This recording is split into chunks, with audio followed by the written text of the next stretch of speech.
So we know about angles. Arm clear हो गया आपको, ठीक है ना बेटा। आर्म के साथ साथ आपको वर्टेक्स क्लियर हो गया, space between two arms, is that clear. तो चलिए थोड़ा सा एक थॉट प्रोसेस का काम करते हैं। बहुत इंपॉर्टेंट चीज पढ़ते हैं, that is known to be as adjacent angle. इस पे क्वेश्चन आता है हमेशा। और एक वर्ड आएगा आपके पास में, पेयर ऑफ लीनियर एंगल्स, ये भी काफी इंपॉर्टेंट है। और फिर दो छोटी छोटी चीजें आपको और पढ़ाता हूँ, that is complementary angle and supplementary angle. So suppose two angles are having the sum, एक एंगल थीटा है और एक एंगल ये फाई है। इन दोनों का सम यदि 90 डिग्री हो जाता है, then you will call them as complementary angles, है ना। Two angles, if their sum is equals to 90 degree, we will call them as complementary angles. And one is angle theta and one is phi. इन दोनों का sum by the way 180 degree हो जाता है, then we will call them as supplementary angles. इनको क्या कहते हैं हम? supplementary angles कहते हैं। Agreed? तो आप मुझे कहोगे कि सर कॉम्प्लीमेंट्री एंगल कब होंगे? जब एंगल का सम 90 डिग्री हो, एग्रीड। और सप्लीमेंट्री एंगल कब होंगे? जब आपके एंगल्स का सम कितना होना चाहिए? It should be 180 degree. तो ये दोनों चीजें आपके लिए बहुत इंपॉर्टेंट है, क्योंकि क्वेश्चंस बन जाएंगे मल्टी कंसेप्चुअल यहाँ से। बट अब फोकस मुझे किस पे करना है? एडजेसेंट एंगल्स पे। और द ऑब्जर्वेशन, ये चीज बहुत इंपॉर्टेंट है, बहुत मजा आने वाला है आपको। तो मैंने आपसे ये कहा that this is OA, you can view it, it is what? तो आप कहोगे रे है। This is what? OB, आप इसे भी क्या कहोगे? रे है। और ये एंगल कितना है? That is angle AOB। यूं लिखते हैं इसको, A से O पर और फिर B पर आया। So this angle AOB and I am calling this angle AOB as theta, है ना। अब आपने फिर देखा कि एक और एंगल है, OA is a arm, OC is a arm. ये OA एक आर्म है, OC एक आर्म है, और दोनों के बीच का एंगल कितना है आपके पास में? दोनों के बीच का एंगल यहाँ फाई दिखाई देता है। And you can call it as, इसको आप चाहें तो कह सकते हैं COA भी कह सकते हैं, इसको आप AOC भी कह सकते हैं। ये वाला जो थीटा था इसको AOB कह सकते हैं, BOA कह सकते हैं, कोई प्रॉब्लम नहीं है। It can be BOA, it can be AOB, और ये जो फाई है इट कैन बी COA और AOC, AOC और COA दोनों ले सकते हैं आप। Then I am calling it as AOC and it will be equals to phi, है ना। AOC फाई या COA phi, AOB it is theta, ठीक है। तो आपके दो एंगल हो गए, one is theta and one is phi, ठीक है। कुछ चीजें आपको नजर आती हैं। सर ये जो आर्म है आपकी, मैं इसका कलर चेंज कर रहा हूं, दिस आर्म OA, ये इस एंगल का भी पार्ट है और ये इस एंगल का भी पार्ट है। Means one arm is common, one arm is common. How many angles? Two angles, और दोनों एंगल्स की वन आर्म कॉमन है, कॉमन वर्टेक्स है। मीन्स आप जब एंगल COA की बात करेंगे तो वर्टेक्स कौन है? O। जब आप एंगल AOB की बात करेंगे तो वर्टेक्स कौन है? O। तो दोनों एंगल का वर्टेक्स कॉमन है, दोनों एंगल्स में arm that is OA, it is common. So they should be a common vertex. How many angles? Two angles, ये लिखा मैंने। There are two angles and out of these two, means for these two angles the vertex should be common। इन दोनों angles का vertex common होना चाहिए, ठीक है, और one of the arm common होनी चाहिए, ठीक है ना। क्लियर हो गया? अच्छा यहाँ आइए, अब कई बार मैं क्या देखता हूं कि I am talking about figure 1 and I am talking about figure 2, और ये कहता हूं कि dear students please compare these two, और मुझे बताइए कि इन दोनों में कोई डिफरेंस आपको नजर आता है क्या? Are you viewing some difference between these two? तो most of the student, and मैं बहुत इसको कह रहे हैं, दुखी मन से कह रहा हूँ, I'm not so glad, I'm very unhappy कि most of the student इन दोनों को इन जनरल तो ऑब्जर्व ही नहीं करते ढंग से, ठीक है ना, मतलब वो एनर्जी नहीं होती। उसके पीछे रीजन बताता हूं आपको, ध्यान से देखना। कोई भी जब कहीं से, जैसे कहते हैं उर्दू में रुखसत होना, दूर चले जाना, ठीक है ना, एक वर्ड यूज करते हैं बिछुड़ना, जिसको कह सकते हैं आप। So this is good bye. There is a word which is known to be as good bye.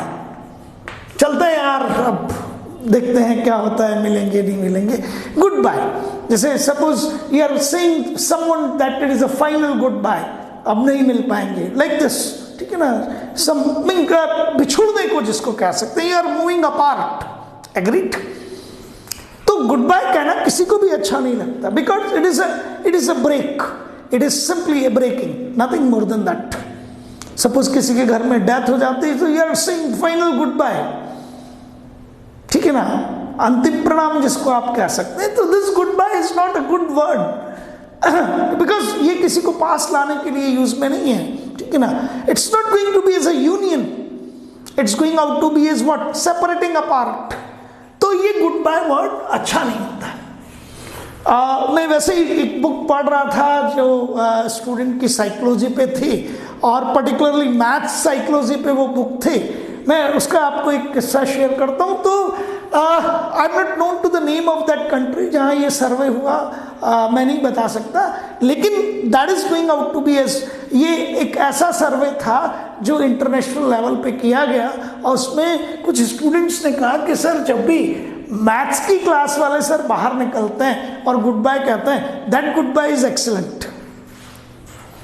मतलब कुल मिला के मैथ्स का फैकल्टी, मैथ्स के सर, मैथ्स के टीचर जब ये कहते हैं class is over good bye, तो सारे बच्चों को, मोस्ट ऑफ द स्टूडेंट्स को अच्छा लगता है। और ये अकेला ऑब्जर्वेशन बहुत डेंजरस था। मैं रीजन ये बता रहा हूं क्यों, क्योंकि मैथ्स की क्लास में आपको ब्रेन यूज करना पड़ता है, लॉजिक है वो अप्लाई करना पड़ता है। तो उस मैथ्स की क्लास को, बिकॉज ये सब्जेक्ट अंडरस्टैंडेबल है, ये सब्जेक्ट एंजॉयबल भी है, बट क्यों, क्योंकि डिफिकल्ट तो मैं नहीं कहता इसको, लेकिन आसान भी नहीं है, समझना पड़ता है, मतलब केक वॉक नहीं है। और दुनिया सारी केक वॉक करना चाहती है कि आसानी से चीज़ें उपलब्ध हो जाए, अरे भाई नहीं होता है। लाइफ का ट्रथ यही है कि जो चीज़ आसानी से मिल रही है ना, वो बहुत सस्ती है, वो उपयोगी भी नहीं है, ठीक है ना, वो कीमती भी नहीं है, ये कीमती है। बट वहाँ चूंकि आप ब्रेन अप्लाई नहीं करना चाहते, तो आप सोचते हो यार कैसे न कैसे क्लास खत्म हो जाए, that is a very wrong tendency. तो अधिकतर लोगों ने तो पता लगा कि यदि इन दोनों फिगर्स में ये कहा जाए कि कोई डिफरेंस है क्या, तो खड़े हो जाएंगे, बस खड़े रहेंगे, ये भी नहीं कहेंगे कोई डिफरेंस है या नहीं है, और ये भी नहीं कहेंगे कि ये सिमिलरिटी है या नहीं। आप इसको समझिएगा। अब कुछ बच्चे देखते हैं यार CBA, OA, यार थीटा भी है, फाई भी है, फाई भी वहीं लिखा हुआ है, थीटा भी वहीं लिखा हुआ है, बट बी केयरफुल। यहां आप देखोगे थीटा, इट इज AOB, यहां भी थीटा AOB, यहां फाई क्या था, COA, लेकिन यहां फाई क्या है, that is going out to be as a complete angle COB, angle COB, it is phi, agreed. Angle AOB,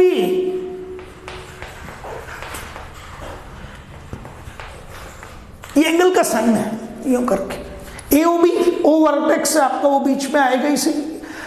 यहां देखोगे तो एंगल AOB, डेफिनेटली आप मुझे कहोगे कि सर ये 2 एंगल्स हैं, उनमें ये एंगल AOB जो आपके पास है, this angle AOB, it is theta, but the phi is COA, phi is COA, this is phi। तो सर एंगल थीटा तो दोनों का सेम है, लेकिन फाई दोनों का अलग अलग है, ठीक है। अच्छा मुझे बताओ, यहां देखूं मैं तो COB,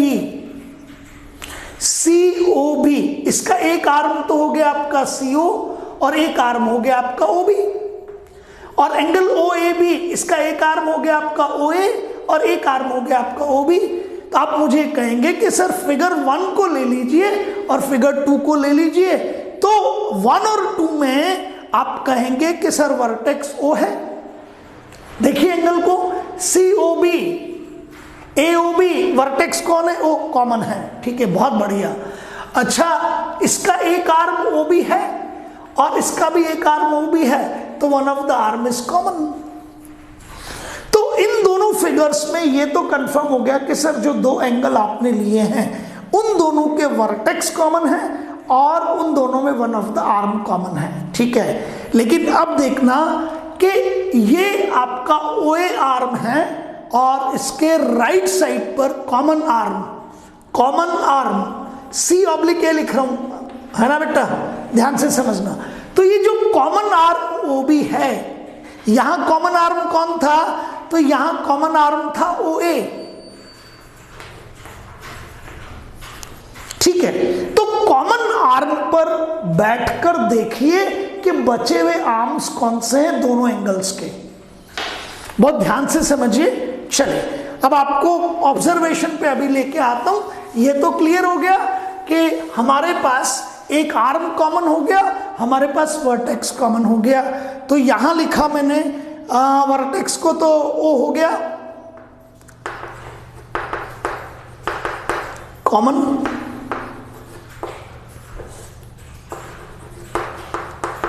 and it is O। यहां भी वर्टेक्स कॉमन,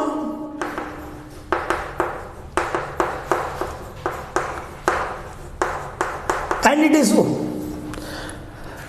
वर्टेक्स कॉमन हो गया दोनों जगह पे, ठीक है। अच्छा, कॉमन आर्म,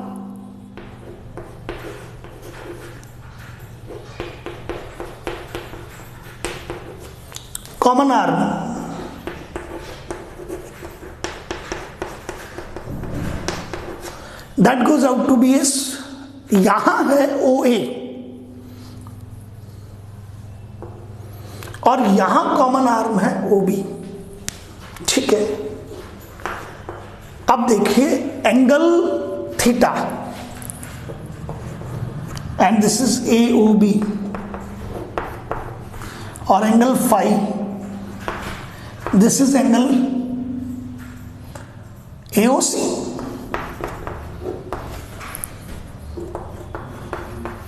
डिवाइड कर देते हैं, यहां थीटा एंगल AOB और angle phi angle COB।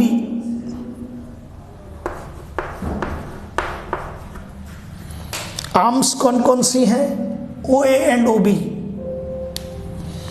OA and OB। Arms कौन कौन सी हैं? OC and OB।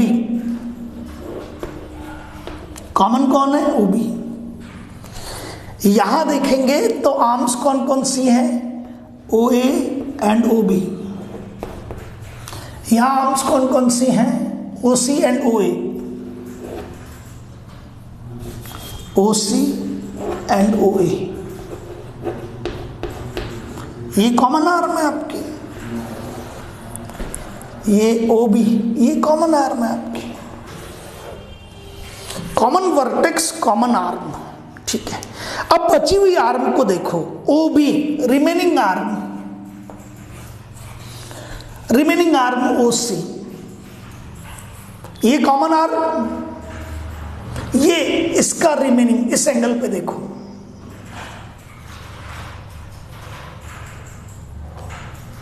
तो ये तो कॉमन आर्म है। अब थीटा की ये आर्म इसके इस साइड पर है और फाई की ये वाली आर्म कॉमन आर्म के इस साइड पर है। So the two remaining arms of the two angles, angle AOC की रिमेनिंग आर्म OC और एंगल AOB की रिमेनिंग आर्म OB, एक तो कॉमन हो गई ना, तो एक आर्म तो कॉमन हो गई। अब आप कॉमन आर्म पर बैठकर देखो कि रिमेनिंग आर्म किधर है, ठीक है ना। कॉमन आर्म पर बैठकर देखो कि रिमेनिंग आर्म्स किधर है। तो कॉमन आर्म पे बैठ के देखा मैंने, तो एक आर्म तो है इस साइड पर और एक आर्म है इस साइड पर। मींस ये जो कॉमन आर्म के रेस्पेक्ट में remaining two arms are on opposite side. यहां से आप कहोगे तो ये इधर देखोगे तो राइट एंड ये लेफ्ट, कहीं से भी, that is this side, this is this side. Common arm पर ध्यान से देखना, क्या पढ़ रहे हैं? Adjacent angle.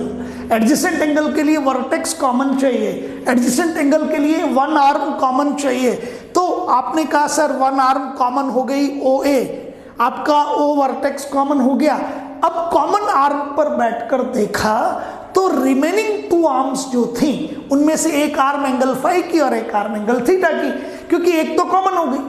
तो कॉमन आर्म के रेस्पेक्ट में यदि रिमेनिंग आर्म्स अपोजिट साइड पर हैं, अपोजिट साइड्स, ये रिमेनिंग आर्म अपोजिट साइड्स पर है, OPPS का मतलब अपोजिट। अब कॉमन आर्म कौन सी है? OB, ये रही, ये कॉमन आर्म हो गई, ये कॉमन आर्म है बेटा, ये वाले, दिस इज कॉमन आर्म। अब रिमेनिंग 2 आर्म्स तो कौन कौन सी बची? एक तो हो गई OA और एक हो गई OC। अब यदि आप यहां खड़े होकर देखोगे किसी भी फॉर्म में, तो ये कॉमन आर्म के रेस्पेक्ट में रिमेनिंग 2 आर्म्स, कॉमन आर्म के रेस्पेक्ट में रिमेनिंग 2 आर्म्स सेम साइड पर हैं, ठीक है। तो अब बच्चे ने मुझे ये कहा कि सर क्या क्या पॉसिबिलिटी है उसे समझना पड़ेगा। ये तो कंफर्म है कि एक मुझे कॉमन वर्टेक्स चाहिए, एग्रीड, एक मुझे कॉमन आर्म चाहिए, लेकिन अब वर्टेक्स भी कॉमन और आर्म भी कॉमन, पर फिर भी एक बार आपके कॉमन आर्म के रिस्पेक्ट में रिमेनिंग आर्म्स अपोजिट साइड पर हैं और रिमेनिंग आर्म्स सेम साइड पर हैं। अब क्या करूं?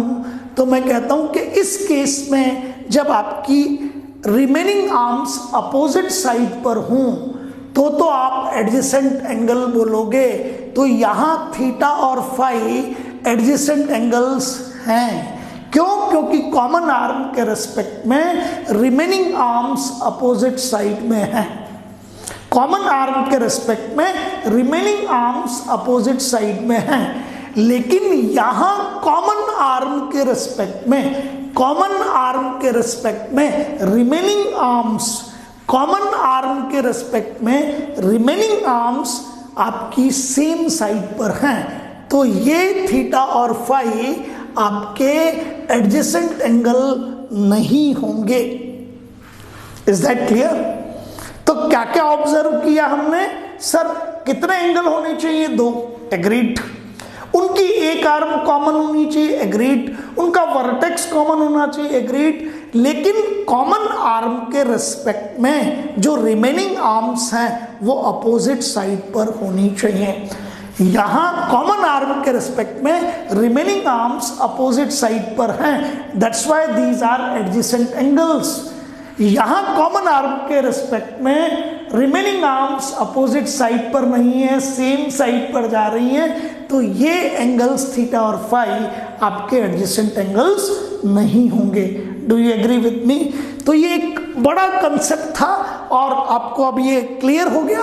तो अब मुझे नटशेल में बात करके बताओ कि एडजेसेंट एंगल्स के लिए वर्टेक्स कॉमन होता है? बिल्कुल होता है। आपका एक आर्म कॉमन होती है? बिल्कुल होती है। और आप मुझे ये भी कहेंगे कि सर कॉमन आर्म के रिस्पेक्ट में आपकी रिमेनिंग आर्म्स अपोजिट साइड पर होनी चाहिए, then we call them as adjacent angles. और ऐसा नहीं है तो we will not call them as adjacent angles.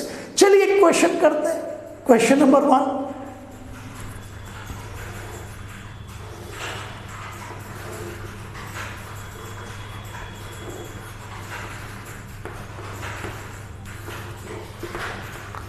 बहुत ध्यान से करिएगा ना। This angle is I call it as theta. थोड़े अच्छे अच्छे सिंबल्स लेंगे। I call it as phi and I call it as psi. त्रिशूल बना के, भगवान शिव का त्रिशूल बना दो थोड़ा सा tilted, and this is C. How many angles? 3। How many angles? 3। Agreed? And vertex तो ओ दिख रहा है, so one angle is theta COA, one angle is COA, one angle is COB, agreed, and one angle is AOB. COA theta, COB is theta, COA 5, agreed. BOA shy, agreed. घबराए नहीं, सीखो, यहीं से सीखो, बहुत जरूरी है, आराम से हो जाता है, कोई प्रॉब्लम नहीं है. सो COB theta, COA 5, then BOA shy. Okay. I'm asking you that theta and psi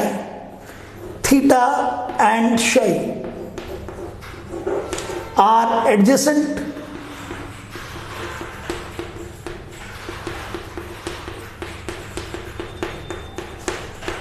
Angles, yes or no? ये छोटा सा क्वेश्चन. Theta and psi. तो बच्चे ने कहा सर थीटा, ये रहा theta, it is COB, angle COB, agreed. And theta के साथ psi, ओके, ये लीजिए sir, it is BOA, angle BOA. AOB भी बोल सकते हैं, AOB भी बोल सकते हैं, AOB ये भी psi है या BOA, एक ही बात है. आर्म्स चेक करो, वर्टेक्स तो O है, थीटा के आर्म्स चेक करो, OC एंड OB. psi की आर्म्स चेक करो, यस OB है एंड OC. कॉमन आर्म कौन सी हो गई? OB. ये रहा कॉमन आर्म, यहां लिख दो C/A कॉमन आर्म, ये लीजिए.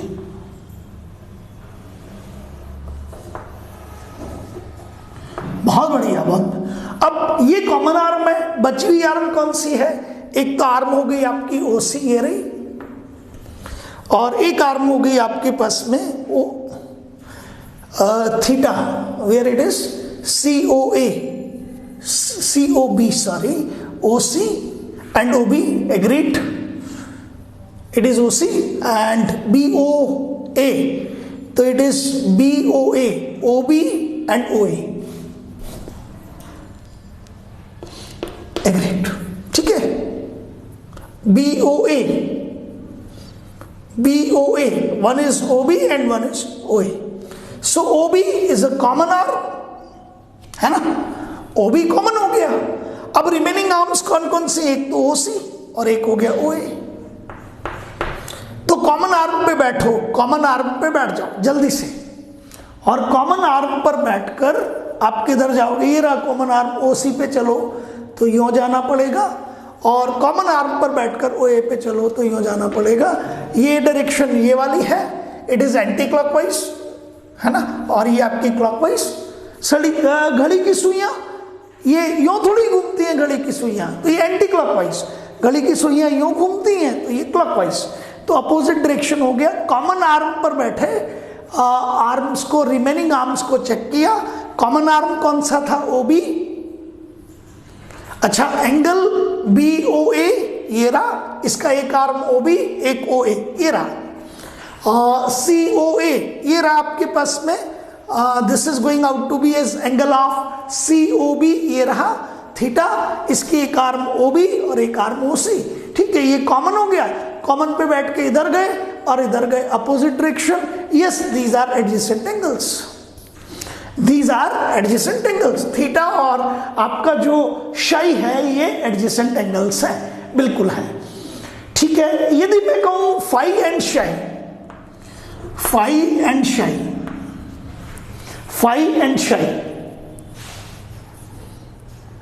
phi कहां है? ये रहा COA, एंगल COA. psi ये रहा आपका, इसको आप चाहें तो क्या लिखा था? BOA लिख दीजिए, कोई प्रॉब्लम नहीं है. आप चाहें तो इसको AOB भी लिख सकते थे. ठीक है. वर्टेक्स तो हो गया. phi में आर्म कौन कौन सी है? OC and OA. अच्छा, ये phi की आर्म्स हो गई, OC एंड OA. इसको वाइट कर दीजिए, ये लीजिए. अच्छा, BOA, इसकी आर्म्स कौन कौन सी हो गई? एक तो हो गया OB, और एक हो गया ओ ए। कॉमन आर्म कौन सी हो गई? ओ ए। ये लीजिए वर्टेक्स तो कॉमन है इसे, सो ओ ए इज द कॉमन आर्म। अब बची हुई आर्म्स कौन कौन सी है? एक तो ओ सी और दूसरी कौन सी है? O B. ये कॉमन आर्म से घूमोगे तो एक बार यूं जाना पड़ेगा और इधर आने के लिए यूं जाना पड़ेगा। Yes, opposite direction, adjacent angles. Agree? शाबाश। तो नटशेल में बात करो अब मुझसे कि एडजेसेंट एंगल्स के लिए common vertex, one common arm and common arm के रिस्पेक्ट में remaining arms should be in opposite direction. एक क्वेश्चन और करवाता हूं, it is question number 2।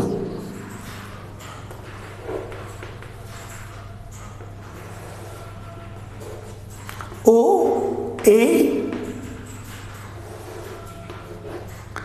it is B, and this is C. Agreed? This angle is theta and this angle is phi. Be careful. Phi is angle COA. Phi COA, and theta is COB.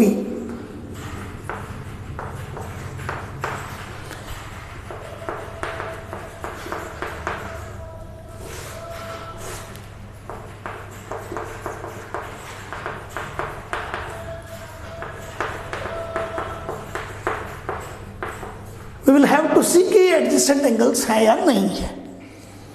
Adjacent angles है या नहीं है। पहला कौन सा है? Phi, angle COA। दूसरा कौन सा है? Theta, angle COB। Very good. Arms देखिए, COA, one is OC and one is OA। COB, one is OC and one is OB. Common arm OC, common arm OC. OC, where it is? ये लीजिए common arm, yellow कर दिया मैंने इसको। This is common arm OC। अब common arm पर बैठकर remaining two arms पे चलिए। तो कॉमन आर्म को बैठ के OB पे गया, ये लीजिए। कॉमन आर्म को बैठ के OA पे गया, ये लीजिए। आपको मेरी बात समझ आ गई? ये भी एंटी क्लॉकवाइज और ये भी एंटी क्लॉकवाइज, सेम साइड। अरे भाई, दोनों रिमेनिंग आर्म सेम साइड पर आ गई। इट मीन्स इसे कि ये दोनों के दोनों एंगल्स एडजेसेंट एंगल्स नहीं हैं। क्लियर हो गया सबको? बात समझ आ गई? बस अब इसके आगे पढ़ेंगे। Thank you.